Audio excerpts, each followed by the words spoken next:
What is up, guys? It is the Bluebloods here coming back at y'all with our final episode of Big-10 in 31 days. And we are joined by Corey Rholdon, who is a sports reporter, multimedia journalist for WHBF and Hawkeye headquarters.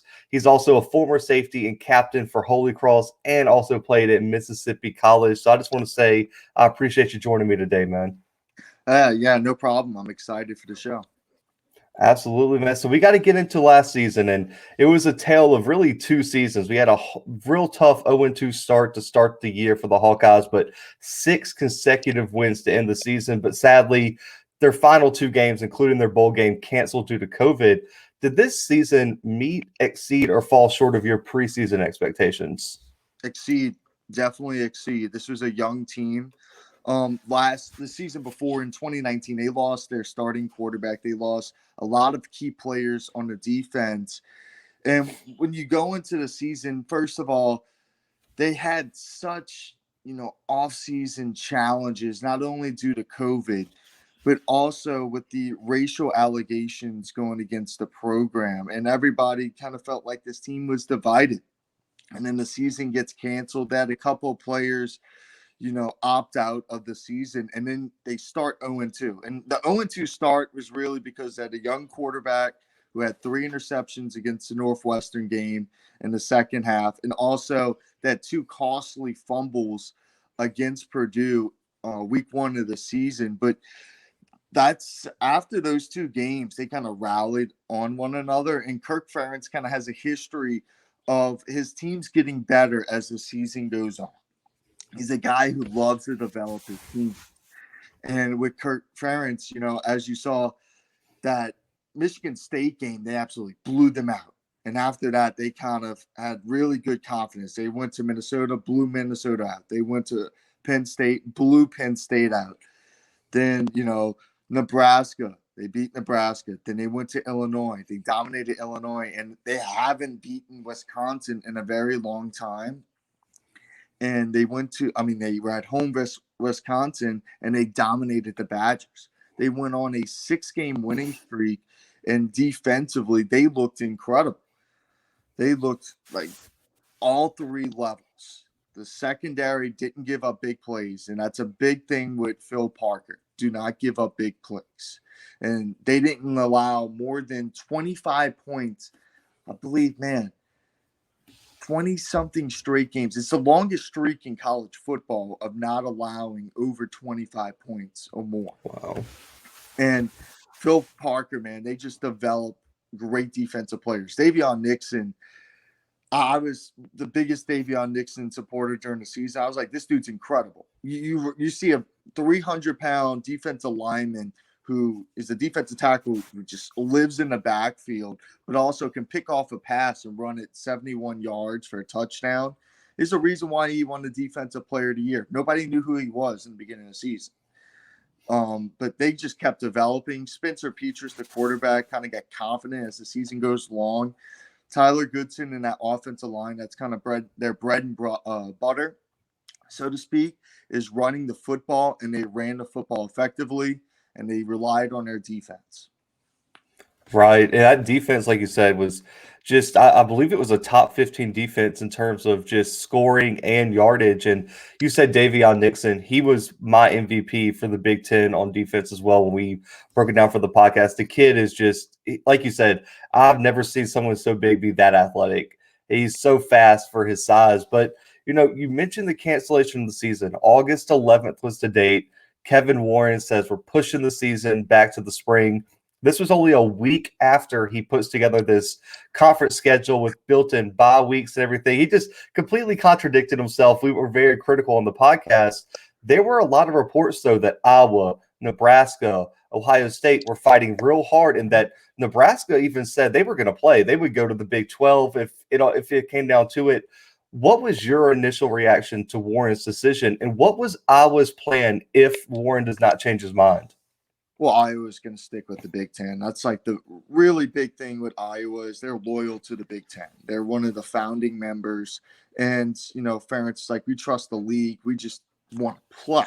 We want to have a Right. season. So we want to play if the Big Ten wants to play. And their initial reaction is, I mean, Ferentz and the players are heartbroken. They wanted to have a season, and the parents. So we did a bunch of stories at WHBF and at Hawkeye headquarters. The parents started protesting at the Big-10 headquarters and started sending statements out to the Iowa president, started sending statements out to Kevin Warren. Hey, let's play. Let our kids play, because they felt that Iowa has the best medical facilities in the Big-10, where, they were prepared to handle this virus, and they felt like, the university was prepared to handle this virus. And that's a big thing. And, Iowa, go on with the season, how they handled it. Iowa handled it greatly. No games were missed because of the University of Iowa in terms of cases for football. And they were just heartbroken, and they felt like they were prepared to have a season. Right. And I think you saw that. I mean, every school that I've talked to throughout this Big 10 in 31 days, every school that fought back seemed to have a lot of confidence in their medical staff and their medical facilities, and or they felt like they had the advisors behind the scenes to properly handle it. But going back onto the field, and you mentioned Spencer Petras led this team. It was his first season leading this team as quarterback one. There were times he could have played better, but there were times where he had a solid outing. What do you expect from him moving forward, and what does he bring that is kind of his specialty to this Hawkeyes offense? Well, he's kind of a game manager, right? Because they're going to rely on Tyler Goodson more. But he also, he started getting confidence, and then he's going to start throwing the ball deep. And Tyrone Tracy is a guy I'm really excited about him. His freshman year, he blew up a little bit. His sophomore year, Brandon Smith and Amir Smith-Marset were healthy. So he was kind of the third or fourth receiver. Now he's a junior, and he's the number one option, right? And he's a guy who can be explosive, be deep in the passing game. But Spencer Petras, I just saw so much growth in him. People were like, Iowa fans were like, we got to bench him. He's not the guy. He struggled, but that's a young quarterback. That's hard thing to do is you just start Big Ten play. Normally in a season, you get a couple so-called tune-up games. Right? You develop your confidence a little bit, and then you go in the meat of the Big Ten season. He didn't get that. So he kind of thrown into the fire, so to speak. And, that Wisconsin game and that second half of the Illinois game, he looked incredible. He started using his tight ends more. And I think Iowa next year, Sean Byers leaving, but Sam Laporta is going to be really good as a tight end for the Hawkeyes. And I believe he led the team in receiving yards last year, and he's going to be really good. And I'm just excited to see Spencer Petras' growth, because he's not going to be perfect, but he doesn't have to be perfect when the defense is going to be really good. And he's going to have, I think, maybe the first or second best running back in the Big Ten in Tyler Goodson. Yeah, that running attack, helps out so much, especially when you play to be honest, I'm an SEC guy because I'm an Auburn fan, but those Big Ten defenses are no joke either. You look at Wisconsin, what they've had, you look at Iowa, Ohio State, Michigan State at times. It's something serious. You got to have that run game to help him out. But I really like Petras, to be honest with you. But Kirk Ferentz is probably one of my favorite coaches in the country. He has built this Hawkeyes program into a contender, been there since 1999. I was 3 years old when he started his first season for the Hawkeyes. So he's entering his 22nd season now. The program expectations are at an all-time high, I feel like. What makes him, though, as someone who covers the team, such a successful coach? And do you think he can break through and bring this program its first national title since the 60s? All right. First of all, you said that you're an SEC guy. I was showing the flag. I'm from New Orleans, so yeah, I grew up an LSU fan. I still love LSU. A little Tiger rivalry right there. But with Kirk Ferentz, he builds an NFL style program, and I believe that's why so many guys from Iowa go on to the NFL and have successful careers, because they don't get 5-star, they don't get 4-star recruits, they get 3-star recruits. right? And they develop their players. That's what Iowa is known for, is developing players and developing these guys to being good football players. And it's all about accountability. So his motto is smart, tough, physical football, right? And that's kind of what Iowa is. They're going to hit you in the mouth. They're going to be physical, and they're going to smart. They're going to make the right plays. And throughout his career, Iowa has a good recruiting ground, but not a great recruiting ground.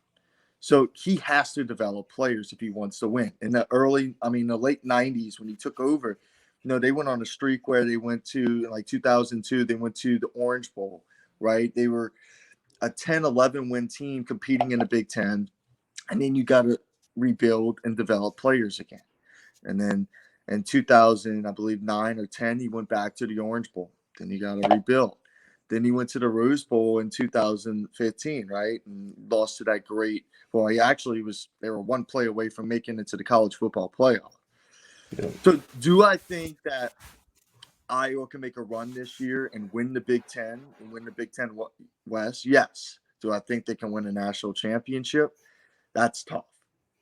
There's just like certain kind of like levels to it, maybe, but I think this team, like everything's going to have to be put together where like the perfect recruiting class, and they're all going to have to develop at the same time, and they're all going to have to stay their senior years, right? Like if Davion Nixon would have stayed this last year, Mir Smith, Marset, like there's still holes to this roster, right? Because other players left, and I believe they will find players and develop. But to say that they're a national championship contending team, that's tough. Are they a Big-10 contending team? Yes. Right. And I think that Rose Bowl year, I'm even looking back at just how I looked at it.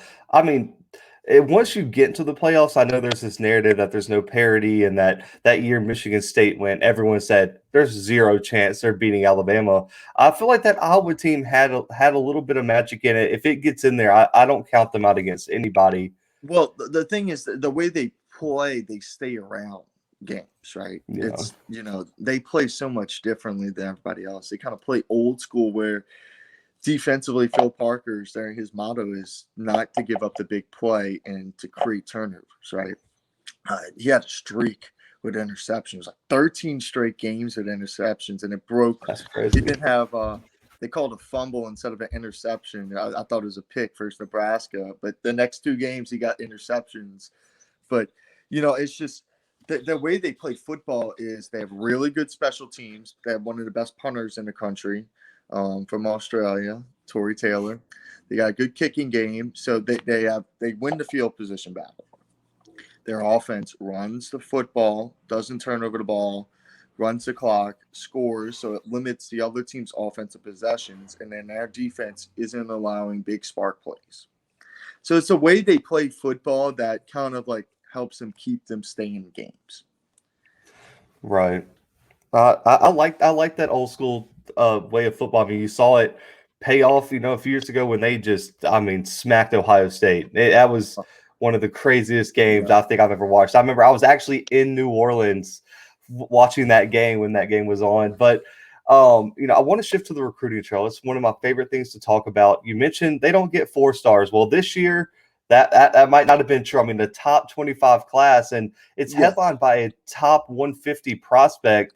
And this O-line class, I think, was probably one of the best O-line classes in the country. I think 3 of their top 4 recruits were all O-linemen. Was O-line the biggest positional need for you? And who do you think will make an immediate impact in this class? All right, first of all, I'm going to go out on a limb and say immediate impact, nobody. Because that's just not who Iowa is. It's hard to say that, but Iowa is a team that it's a process. They like to develop players. They typically red shirt, and then they go in and then they their sophomore year kind of get a little bit of playing time, and then their junior year they're ready to play. It's a weird program where they're not like Alabama or LSU or Auburn or Ohio State that, they get players that are immediately ready to play.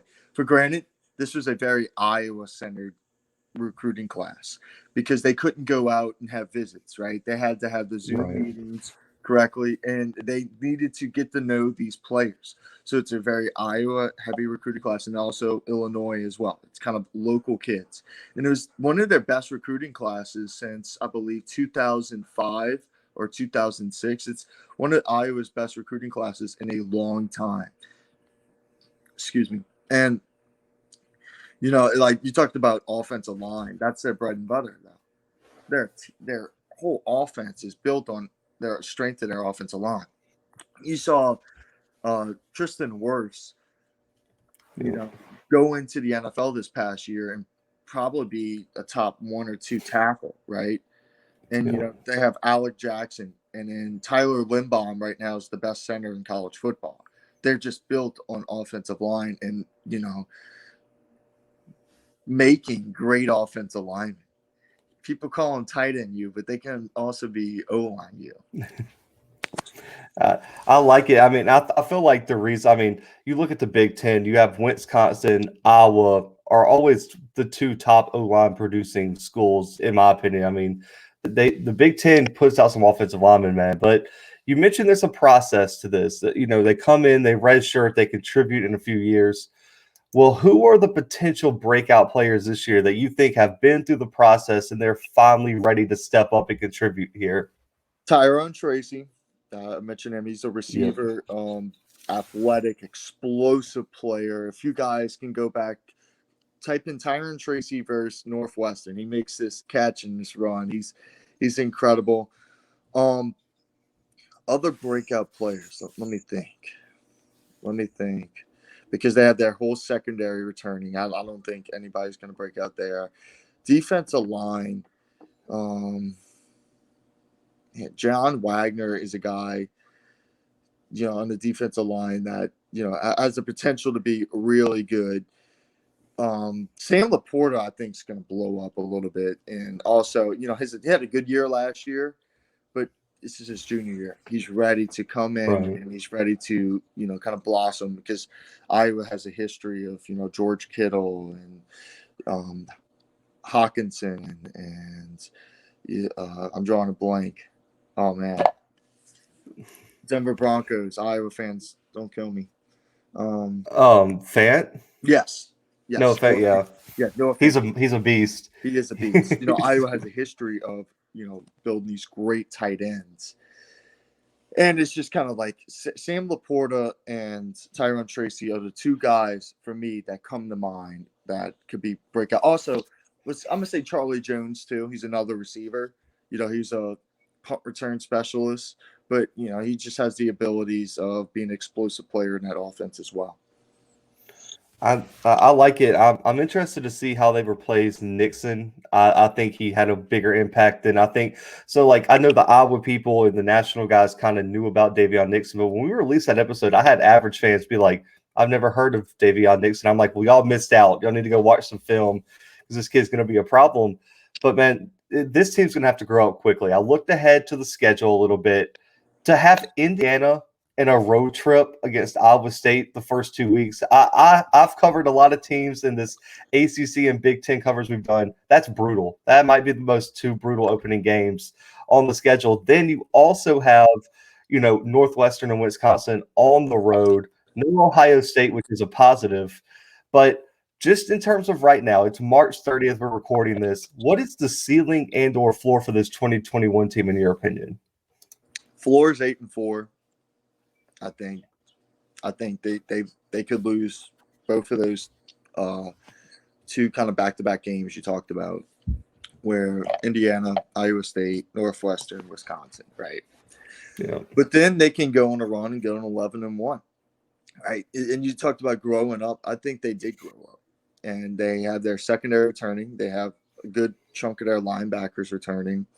They only have 1 defensive lineman returning, but the backups had experience in playing. Their offensive line, besides, maybe 1 or 2 pieces, I mean, other players have had experience, and our offensive line would be fine. They got experienced quarterback now, They got a really good running back. Tyler Goodson is incredible. You know, he does everything, and I would like him to start catching the ball at the backfield a little bit more. They have receivers. I just think that you get by. So my mindset for the first 2 weeks for Iowa. Indiana comes in. It's a home game. It's the first time in a while that Iowa's going to have fans in a while. You come in, you focus on that game, and you win that game, and you go on to Iowa State. And Iowa State has not beaten Iowa in a long time. It's kind of a psychological thing, I believe. So to say, you know, like their schedule's tough to start out, yes, but is it doable? It is. Yeah.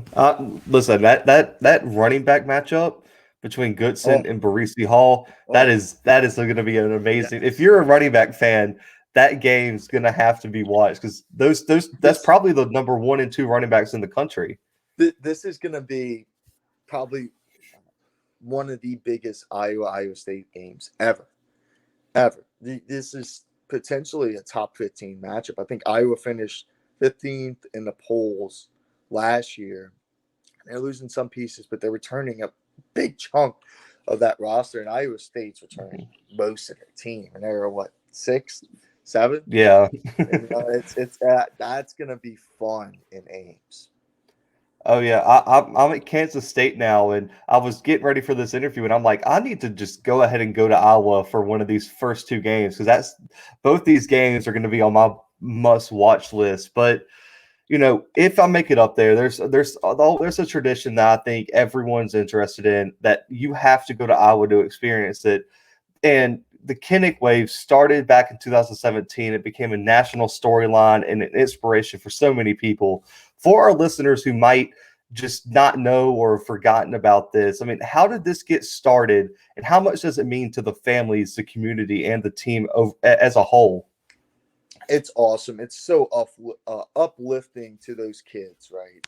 And, you know, Charity Hospital, I mean, they do incredible work. And after the end of the first quarter, every time, even opposing teams do it, everybody just turns and waves at those kids, right? And you see the kids, you know, just kind of like be uplifted, and they have signs saying thank you, go Hawks, et cetera, et cetera. And the fans do it. And this past year was weird because there was no fans in the crowd, but everybody still did it.